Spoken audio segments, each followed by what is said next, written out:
The science of mental renewal, from cortisol to the frequency of faith. Have you ever felt like your mind is a browser tab that never closes? A constant noise that prevents you from resting, even when you're still. There's a biological reason for this, and it's not just tiredness. It's a chemical war. Today, I'm going to guide you through the mental renewal protocol. Over the next 12 minutes, we're going to hack your nervous system, reset your dopamine receptors, and understand how quantum physics explains what the prophets already knew millennia ago. If you feel your faith is dry and your brain is fried, this content is your turning point. Let's start with the invisible villain, cortisol.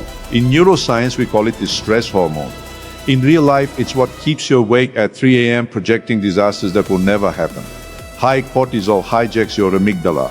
When this happens, your prefrontal cortex, the part of the brain responsible for logic, decision-making, and spiritual connection, simply shuts down.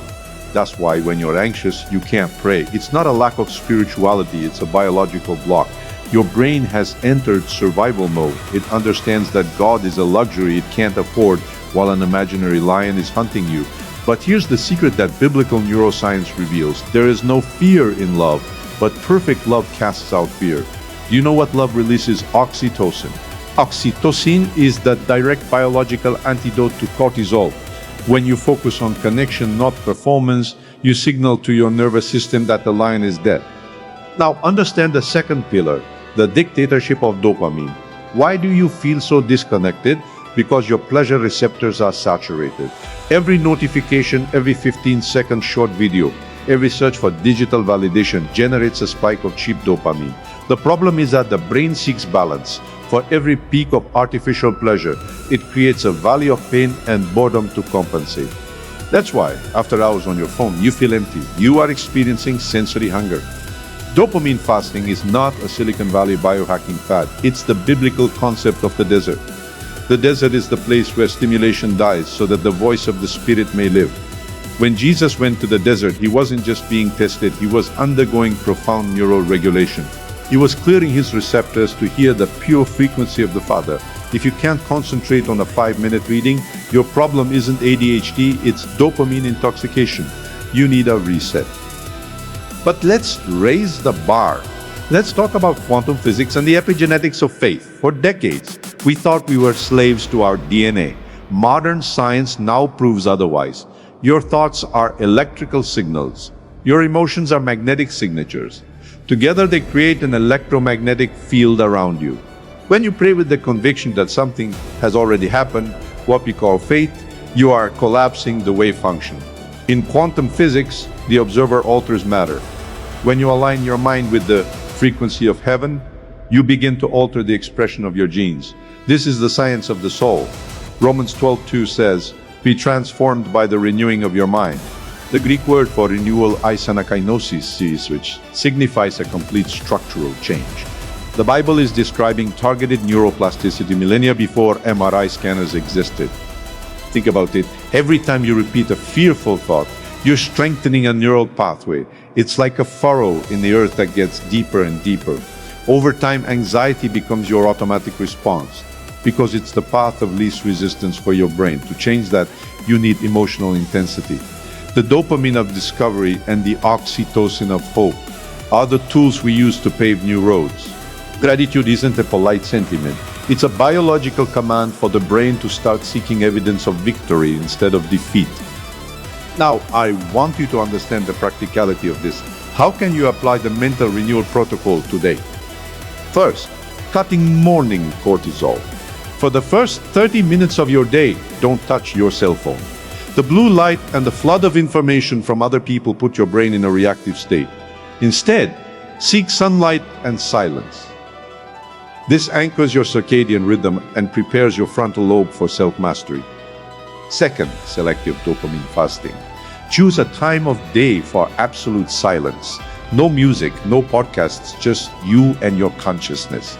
At first, it will be uncomfortable. Your brain will crave stimulation. This discomfort is a sign that your receptors are recalibrating. It is in silence that divine creativity flows. Third, quantum visualization. When you pray, don't just list your problems.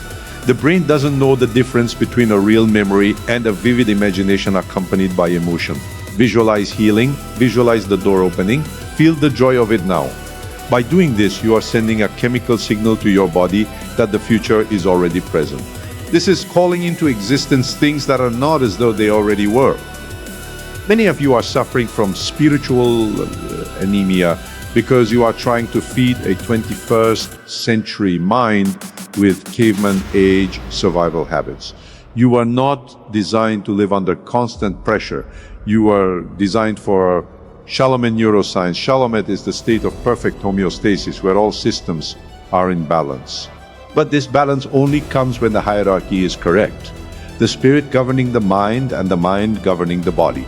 When your body, your hormones and instincts governs your mind, you become a slave to anxiety. The science of the soul shows us that we are beings of frequency. If you are vibrating at the frequency of fear, you will only tune into news, people, and events that confirm that fear. It's your brain's reticular activating system, RAS, working against you. But when you activate the renewal protocol, you change the lens of the RAS. Suddenly, you begin to see opportunities where you saw obstacles. You begin to feel peace where there was chaos.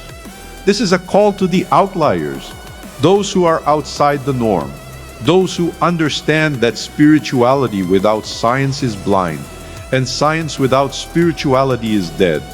You hold in your hands the most advanced biological technology in the universe, the human brain, created by the original designer.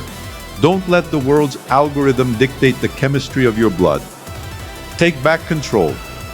Over the next 7 days, I challenge you to apply this biblical neuroscience.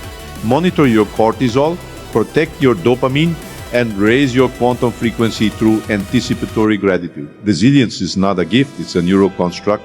Lack of focus is not destiny, it's a symptom. And spiritual disconnection is not permanent.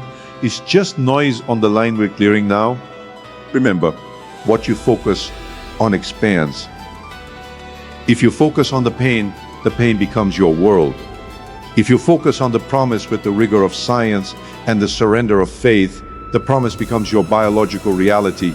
You are one decision away from a completely new mind.